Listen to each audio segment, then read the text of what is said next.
The second witch answers, "Upon the heath." Let us pause on the word heath. A heath is not simply a field. It is a broad area of wild, uncultivated land. It is usually open, exposed and covered with rough vegetation such as heather. It is not a protected garden. It is not farmland shaped by human order. It is not a village where society watches and judges behavior. The heath stands outside ordinary civilization. That makes it the perfect meeting place. Why? Because Macbeth is soon going to stand between two worlds. On one side, loyalty, honor, duty, service to the king.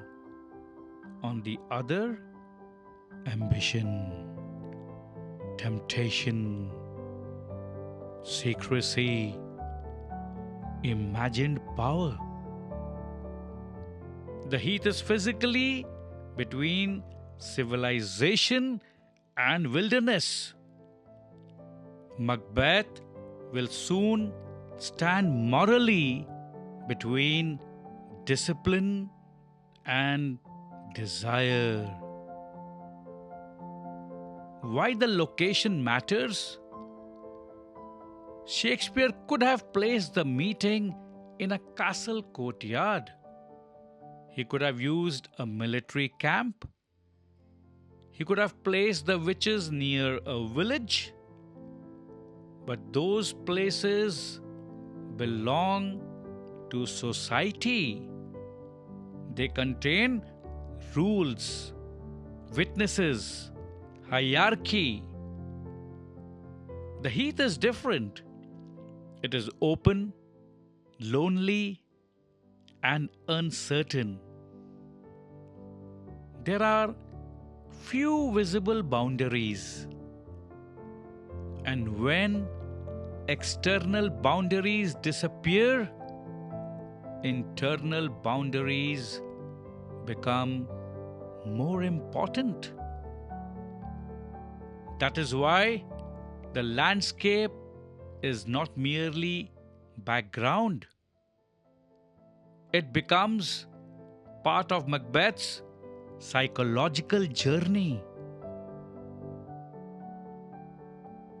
Let's analyze sound and rhythm. Listen to the line, "Upon the heath." It is calm and complete.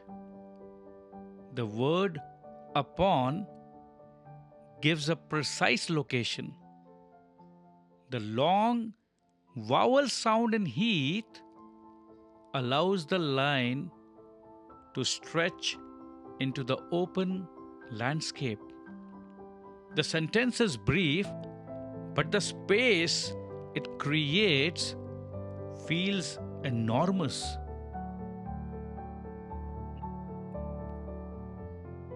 Let's understand stagecraft. In Shakespeare's theatre, elaborate cinematic landscapes were not available. The audience had to imagine the heath through language, sound, and performance.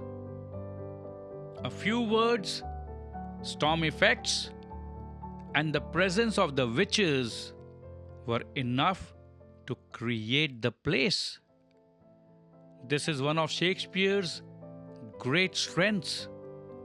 He does not merely show us a location, he makes the audience build it within the mind. Modern emotional mirror. We all have our own emotional heats. moments when we feel outside familiar guidance, when no teacher, parent, friend, or rule seems immediately present, when we are alone with a choice. In such moments, character becomes visible, not because temptation controls us, but because choice reveals us. Examination lens. The heat symbolizes isolation, uncertainty, separation from civilization, moral vulnerability, the boundary between order and disorder. It also contributes to the dark and mysterious atmosphere of the opening scene. When no one is watching, what guides our decisions? Rules outside us or values within us?